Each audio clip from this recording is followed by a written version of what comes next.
नमस्कार सर।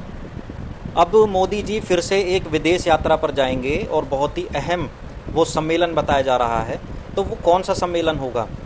नमस्कार जी। अभी फ्रांस में G7 ग्रुप का एक समिट होने वाला है।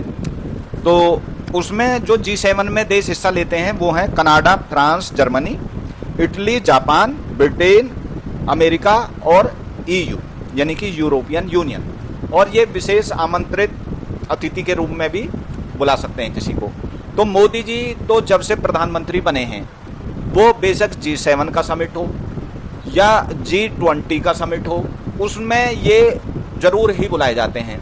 और ये यहाँ तो अलग बात होगी, जो ऐसे सम्मेलन हैं कि जिनमें कहीं तक भी भारत का कोई दूर दूर तक नहीं है वास्ता, ये मोदी जी तो वहाँ भी बुलाए जा रहे हैं विशेष आमंत्रित अतिथि के तौर पे। जैसे अभी एक नॉर्डिक देशों का सम्मेलन हुआ था और मोदी जी वहाँ पर बुलाए गए थे और बहुत सारे करार भी हुए थे।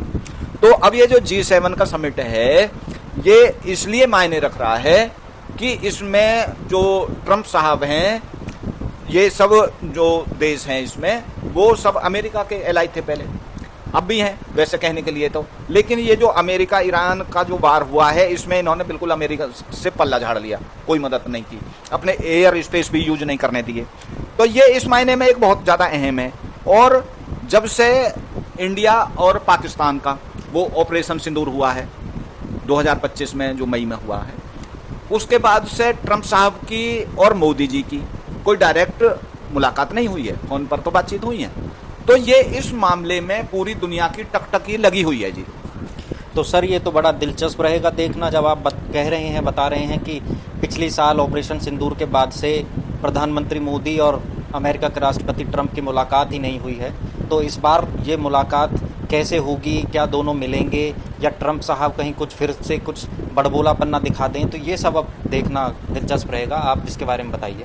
देखिए जी, पहले तो हम ट्रंप साहब की बात कर लेते हैं कि ट्रंप साहब ने जो ये कनाडा, उनके प्रधानमंत्री को लताड़ दिया था पहले और कह दी थी कि नहीं, ये तो एक अमेरिका का ही स्टेट है।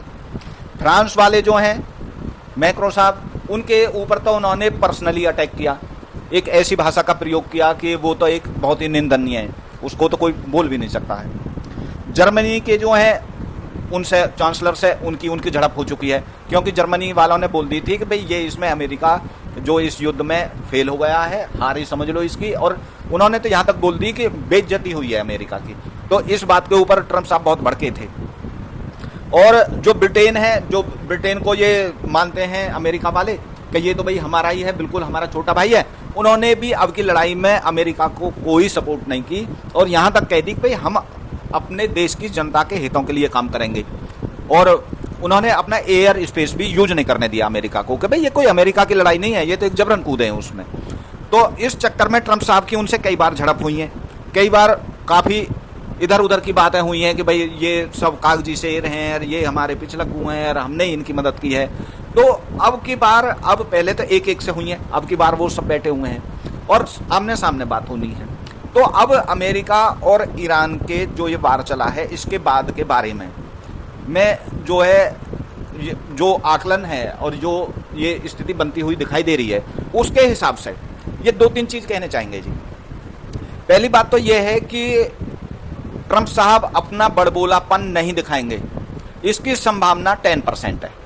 90% वो अपनी शेखीबाजी जरूर करेंगे, झूठ जरूर बोलेंगे, क्योंकि उनकी ये एक नेचर है, इसको वो नहीं बदल पाएंगे। वो उन्हें झूठ बोलना ही बोलना है, हर कीमत पर बोलना है उनको, और अपनी शेखी भी बगाड़नी है, बेशक अमेरिका कितना ही फंसा हुआ हो।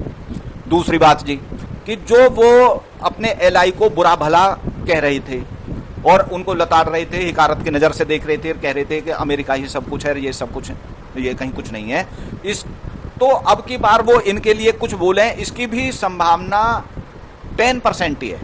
अब उनकी ताकत इतनी नहीं रही है कि वो किसी के बारे में कुछ बोल दें। वो 10% तभी बोल सकते हैं कि जब उन पर और कोई बड़ी ग्रह सवार हो। वो इतने बुरे फंस चुके हैं, लेकिन इसके बावजूद भी वो कुछ बोलना चाहते हैं, तो बस वो ही जाने।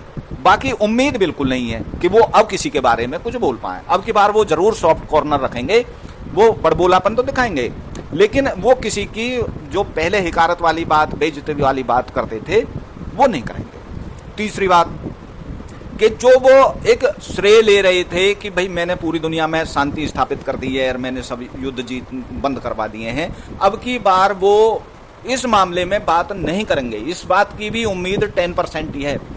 देखो जी, आपको याद होगा कि पिछले साल में जब ये भारत और पाकिस्तान का ऑपरेशन सिंदूर हो गया था, उसके बाद में ब्राजील में G20 का समिट हुआ था। तो ट्रम्प साहब बड़े जोर शोर से कह रहे थे कि मैंने ये बंद करा दिया है, और नहीं तो 2 परमाणु देश थे, बहुत भारी, कई उसमें करोड़ों आदमी मर जाते, और मैंने सबको बचा दिया, मैंने ही युद्ध बंद कराया है। लेकिन उसमें मोदी साहब भी बुलाए गए थे, और जब मोदी साहब वहां पर पहुंचे तो उससे पहले ही ट्रम्प साहब निकल लिए थे। उनकी इतनी ताकत नहीं थी कि ट्रम्प साहब के मुंह पर इस बात को बोल दें कि मैंने ये युद्ध बंद कराया है, क्योंकि उनको पता थी कि मोदी साहब वहां पर पलटकर जवाब देंगे और साफ बोलेंगे कि इसमें किसी तीसरे देश का कोई हस्तक्षेप नहीं था। तो वो वहां पर से निकल गए थे। तो अब तो ये संभावना बिल्कुल ही 10% नहीं बल्कि 1% भी नहीं है कि वो कोई इस ढंग की श्रेय लेने की बात करें कि नहीं जी मैंने ये किया था, नहीं जी मैंने वो किया था, क्योंकि अब उनकी खुद की ही गर्दन बहुत फंसी हुई है। तो इस बार जो ये समिट होगा वो आपका मानना है कि शांति प्रिय ढंग से हो जाएगा, ट्रम्प किसी को कुछ नहीं बोलेंगे, और जो अमेरिका और ईरान की लड़ाई चल रही है तो क्या उस पर भी कुछ बात सहमति यहाँ बनेगी? देखो जी, अमेरिका और ईरान की जो लड़ाई चल रही है उसके लिए तो बिल्कुल ही साफ बात है कि जितने भी ये देश जा रहे हैं, बेशक यूरोपियन यूनियन है या ये G7 के और देश हैं, ये बिल्कुल ही भी उसमें कोई सहयोग करने के मूड में नहीं है, क्योंकि ये सब बातें पहले ही साफ हो चुकी हैं। भारत वहां पर जा रहा है, मोदी जी वहां पे जा रहे हैं, तो अब जो बात होंगी वो आपसी रिश्ते सुधारने पे होंगी, आपसी जो व्यापार है उसको बढ़ाने पे होंगी, क्योंकि ट्रम्प साहब का भी अभी जल्दी में ही नखरा झाड़ा गया है। ये गए थे चीन, और चीन में ये अपनी पूरी कैबिनेट को ले गए, अपने जितने भी उद्योगपति हैं उन सबको ले गए, बिजनेसमैन को, और वहां पर जिनपिंग साहब ने जो इनकी लानत अमानत करी है वो एक इतिहास की एक अलग ही घटना है कि अमेरिका के राष्ट्रपति की उसके मुंह पर बेइज्जती की जा। जिनपिंग साहब ने साफ बोल दिया कि यदि इन्होंने ताइवान के मुद्दे पर कोई बात की तो फिर हमारा और अमेरिका का टकराव निश्चित है, मुंह पर बोला इनके पर। और जब इनसे बात की पत्रकारों ने तो इनका बड़बोलापन तो जहां था, ये बिल्कुल चुप रहे, कोई जवाब नहीं दिया। तो ये जो वहाँ के पॉलिसी मेकर हैं अमेरिका के, वो बराबर इस उसमें लगे हुए हैं कि भाई ये जो संबंध खराब हो गए हैं इनको किसी ढंग से फिर से पटरी पे लाया जा।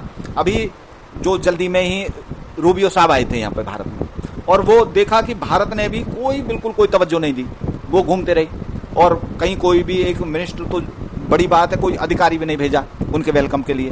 तो अमेरिका की दिमाग में, अमेरिका के जो पॉलिसी मेकर हैं सबकी समझ में ये आ गई है कि भाई अपने जो बड़बोलेपन से, अपने घमंड के व्यवहार से सभी देशों को साथ लेकर नहीं चला जा सकता है। ये संपन्न देश हैं, ये कोई ऐसे देश नहीं है कि छोटे मोटे देश हैं जिनको तुम आंख दिखा दोगे, कोई नहीं तुम्हारी दादागिरी को मान रहा है। और अकेले लड़कर भी देख लिया अब अमेरिका ने कि उसका नतीजा क्या होता है। यदि ये और देश उसके साथ होते अमेरिका के, तो क्या अब तक ये लड़ाई खिंच पाती? बिल्कुल नहीं खिंचती, तभी ईरान घुटने टेक देता।